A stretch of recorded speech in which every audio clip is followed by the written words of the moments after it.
नमस्कार, मैं हूं प्रदीप कुमार। आप देख रहे हैं पॉलिटिकल आइडिया। पॉलिटिकल आइडिया के आज के इस अंक में आप सभी दर्शकों का बहुत बहुत स्वागत है। मतलब मित्रों, वर्ष 2025 का ये अंतिम महीना चल रहा है। इस वर्ष देश के दो महत्वपूर्ण राज्यों में चुनाव हुआ विधानसभा का। एक तो दिल्ली विधानसभा चुनाव हुआ और बिहार विधानसभा का चुनाव हुआ। अगले वर्ष 5 राज्यों में विधानसभा के चुनाव होने हैं: पश्चिम बंगाल, असम, तमिलनाडु, केरल और पुडुचेरी। लेकिन इसी बीच विगत दिनों दिल्ली में भी 12 स्थानीय निकाय के चुनाव हुए। तो बिहार विधानसभा चुनाव, दिल्ली विधानसभा चुनाव और दिल्ली में स्थानीय निकाय के 12 सीटों पर उपचुनाव, इन तीनों चुनाव के संदर्भ में आज हम इस वीडियो में चर्चा करेंगे राहुल गांधी के स्टैंड का। हम चर्चा करेंगे कि इस तीनों विधानसभा, दोनों विधानसभा और दिल्ली में स्थानीय निकाय के चुनाव का जो परिणाम रहा है उसके आधार पर राहुल गांधी का स्टैंड और कांग्रेस की संभावनाओं पर बात करेंगे। तो सबसे पहले शुरुआत करते हैं दिल्ली विधानसभा चुनाव में। दिल्ली विधानसभा चुनाव में क्या हुआ कि इस बार कांग्रेस पार्टी ने फैसला किया कि लोकसभा चुनाव की तरह विधानसभा चुनाव में हम आम आदमी पार्टी से तालमेल नहीं करेंगे, बल्कि अपने बलबूते पर चुनाव लड़ेंगे। इसका परिणाम क्या हुआ? इसका परिणाम हुआ कि आम आदमी पार्टी चुनाव हार गई, भारतीय जनता पार्टी चुनाव जीत गई। लेकिन जितने भी राजनीतिक विश्लेषक थे, अधिकतर सबने क्या कहा कि यह आम आदमी पार्टी की हार राहुल गांधी के कारण हुई, कांग्रेस पार्टी के कारण हुई। मित्रों, मैं एक बात याद दिलाऊं, क्या किसी ने यह कहा था कि 2015 में जब अरविंद केजरीवाल पूर्ण बहुमत से दिल्ली में पहली बार सरकार बनाए थे तो वो सरकार कांग्रेस के कारण बनी है,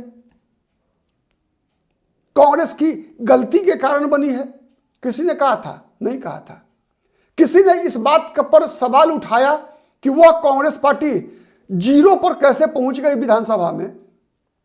लोकसभा में भी 2014 का लोकसभा, 2019 का लोकसभा, 2024 के लोकसभा में कांग्रेस पार्टी एक भी सीट नहीं जीत पाई।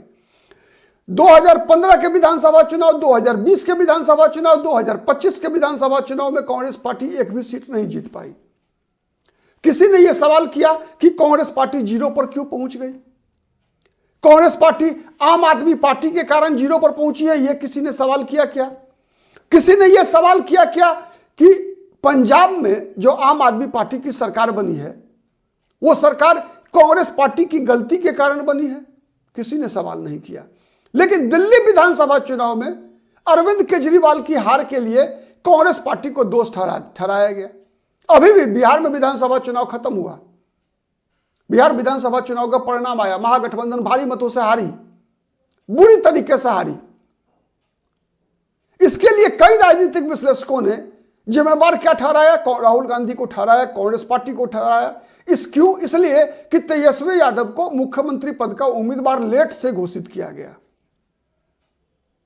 क्या किसी ने इस बात के लिए आरजेडी को जिम्मेवार ठहराया कि केवल तेजस्वी यादव जब जब नीतीश कुमार के सामने मुख्यमंत्री पद के एकमात्र उम्मीदवार के रूप में आएंगे तो चॉइस नीतीश और तेजस्वी में होगा तो नीतीश कुमार भारी पड़ेंगे?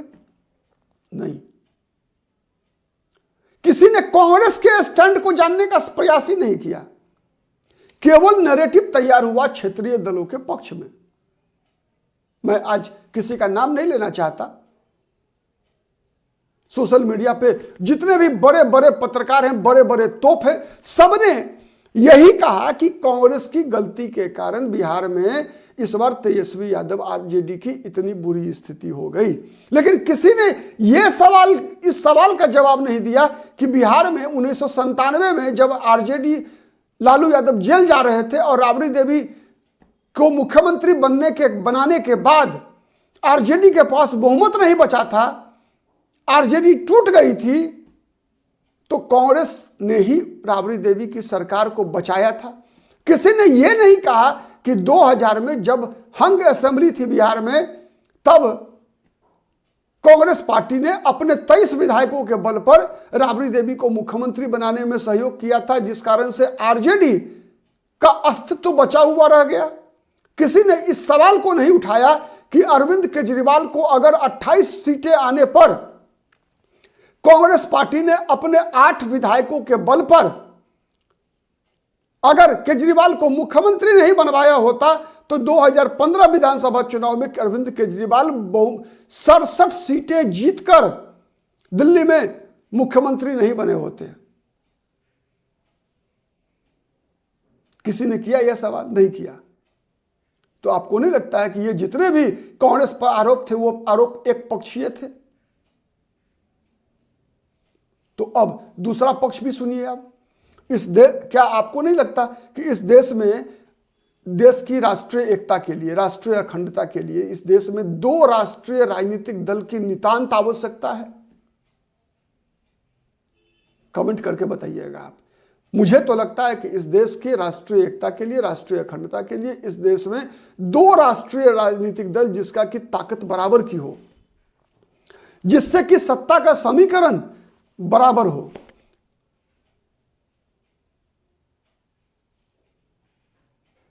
कांग्रेस का मजबूत होना आवश्यक है। किसका मजबूत होना ज्यादा आवश्यक है यह बताइए आप, क्षेत्रीय दलों का या भारतीय राष्ट्रीय कांग्रेस का? जवाब जोर दीजिएगा। मेरा मानना है कि इस देश की राजनीति के लिए, इस देश की एकता के लिए, देश की अखंडता के लिए 2 राष्ट्रीय राजनीतिक दल कम से कम, अगर 3 हो तो और अच्छी बात है। लेकिन कई लोग ये कहते हुए पाए गए कि अरविंद केजरीवाल को राष्ट्रीय राजनीतिक चेहरा बनाने का प्रयास, आपको याद है 2024 के लोकसभा चुनाव से पहले दिल्ली में इंडिया अलायंस की अंतिम बैठक हुई थी। उस बैठक में ममता बनर्जी और अरविंद केजरीवाल किस तरह से राहुल गांधी का खेल खराब कर रहे थे। और आप जितने भी लोग हैं, सभी लोग राहुल गांधी को यह सलाह दे रहे हैं कि उस अरविंद केजरीवाल को राहुल गांधी मजबूत करें, कंधा दें। जो अरविंद केजरीवाल राहुल गांधी की जड़ में गड्ढे खोद रहा है, कांग्रेस पार्टी के जड़ को जो कमजोर कर रहा है, उसी अरविंद केजरीवाल को राहुल गांधी को मजबूत करना चाहिए। उसी ममता बनर्जी को राहुल गांधी को मजबूत करना चाहिए जो ममता बनर्जी कांग्रेस पार्टी की जड़ों को खोद रही है। बंगाल की राजनीति भी अलग नहीं रही है। बंगाल में भी कांग्रेस पार्टी का गठबंधन था। 2011 विधानसभा चुनाव में ममता बनर्जी के साथ चुनाव जीत कर आई, बहुमत गठबंधन की सरकार बनी। धीरे धीरे ममता बनर्जी ने क्या किया, पूरी कांग्रेस को निगल गई। सही है या गलत है?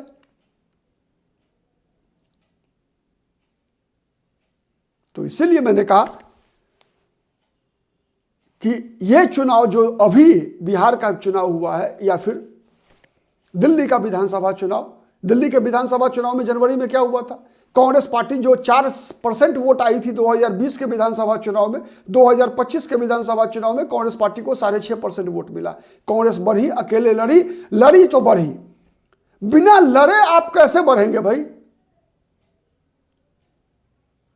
और अभी ये जो 12 सीटों पर उपचुनाव हुआ है स्थानीय क्षेत्र का, म्युनिसिपैलिटी का, उसमें कांग्रेस पार्टी को 14% वोट आया। तो कांग्रेस के पास एक रास्ता है, 4 से 6.5, 6.5 से 14%, 14% से आगे बढ़ना, या फिर गठबंधन के कारण फिर से 3%, 4% पर लौट के आ जाना। पश्चिम बंगाल में क्या हुआ, बिहार में क्या हुआ? आज बिहार में भी कई लोग सवाल करते हैं कि आरजेडी के साथ तो मुसलमान है, आरजेडी के साथ तो यादव जाति के लोग हैं, कांग्रेस के साथ कौन है? कांग्रेस के साथ है कौन? लेकिन उनको यह याद नहीं रहता कि 2024 के लोकसभा चुनाव में, 2024 के लोकसभा चुनाव में सीमांचल में 4 सीटें हैं बिहार में। जब बात मुस्लिम वोट बैंक की करते हैं ये लोग, तो इनको जवाब मिलना चाहिए कि सीमांचल बिहार का सबसे ज्यादा मुसलमानों की आबादी है, वहां 4 लोकसभा की सीटें हैं। कांग्रेस 2 सीट पे लड़ रही थी, कटिहार और किशनगंज कांग्रेस दोनों सीट जीत गई थी। आरजेडी 2 सीट पे लड़ रही थी, अररिया और पूर्णिया दोनों सीट हार गई थी। पूर्णिया में तो जमानत जब्त हो गया था। 2020 विधानसभा चुनाव 11 विधानसभा सीटों पर कांग्रेस और आरजेडी दोनों लड़ी थी। कांग्रेस 5 सीट जीती थी, आरजेडी 1 सीट जीती थी। इस बार भी 2025 विधानसभा चुनाव का परिणाम सीमांचल में कुछ अलग नहीं रहा है। आरजेडी की तुलना में कांग्रेस को अधिक सीटें मिली है। कांग्रेस 3 सीट जीतने में कामयाब रही है सीमांचल में, 4 सीट। अररिया, किशनगंज, फारबिसगंज, मनिहारी, आरजेडी को केवल 1 सीट पर सफलता मिली है। क्या यह सबूत नहीं है कि मुसलमान बिहार का किसके साथ है? तेजस्वी यादव के साथ है या कांग्रेस पार्टी के साथ है, राहुल गांधी के साथ है या तेजस्वी यादव के साथ, आरजेडी के साथ है?